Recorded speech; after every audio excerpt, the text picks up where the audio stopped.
लक्ष इकडे आहे असं समजून मी कविता सादर करतोय.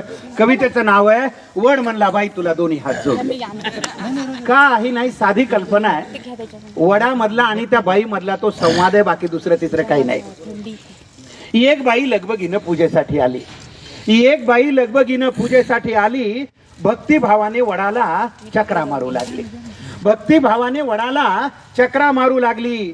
वड देवा पूजा पदरात घे. वड देवा पूजा पदरात घे. जन्मोजन्मी पुन्हा मला हाच पती दे. जन्मोजन्मी पुन्हा मला हाच पती दे. आश्चर्याने वडाने विचारलं, हाच पती पाहिजे? आश्चर्याने वडाने विचारलं, हाच पती पाहिजे? काही म्हण बाई तुला खरंच मानलं पाहिजे.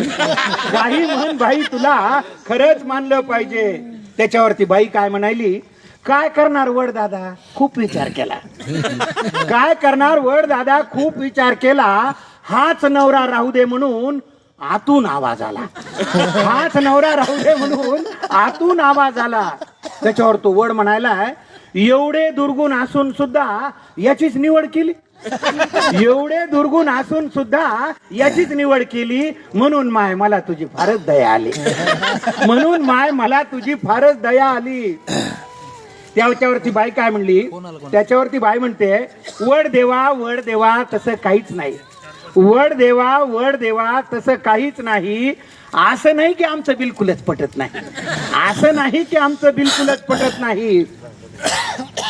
दुसरा नवरा मागायचा मीही विचार केला. त्या बिचारीनं प्रामाणिकपणे सांगितलं. दुसरा नवरा मागायचा मीही विचार केला, पण कल्पनेनंच माझा जीव कासावीस झाला. पण कल्पनेनंच माझा जीव कासावीस झाला. जास्तच बिलिंदर निघाल्यावर मग काय करायचं? जास्तच बिलिंदर निघाल्यावर मग काय करायचं? म्हणून म्हणलं याच्यासाठीच वडाभोवती फिरायचं. म्हणून म्हणलं याच्यासाठीच वडाभोवती फिरायचं. तुम्हाला तर माहिती आहे देवा, मी काही कमी नाही. तुम्हाला तर माहिती आहे देवा, मी काही कमी नाही.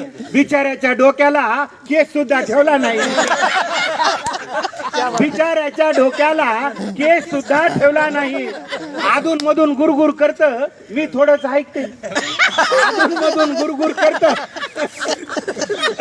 पहा, या ओळीला पुरुष रसिक सुद्धा दाद देतात. याच्यापेक्षा स्वच्छ मनाची माणसं असू शकतात का? अधून मधून गुरगुर करत, मी थोडंच ऐकते. एका कानाने ऐकून दुसऱ्यानं सोडून देते. एका कानानं ऐकून दुसऱ्यानं सोडून देते. माझी आई मला म्हणली, नवरा बदलायचा नाही. पहा, म्हणजे तो आतून आलेला आवाज कुठून आलेला होता. आजकाल हा आवाज फार झाला. माझी आई मला म्हणली, नवरा बदलायचा नाही. एवढा बावळट माणूस तुला कुठेच मिळायचा. माझी आई मला म्हणली, एवढा बदलायचा नाही, नवरा बदलायचा नाही. एवढा बावळट माणूस तुला कुठंच मिळायचा नाही. तुम्हीच सांगा वड देवा, आईचं मन मोडू का?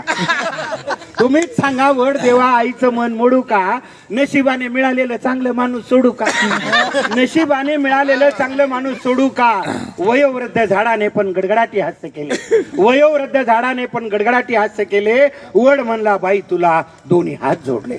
वड म्हणला बाई तुला दोन्ही हात जोडले.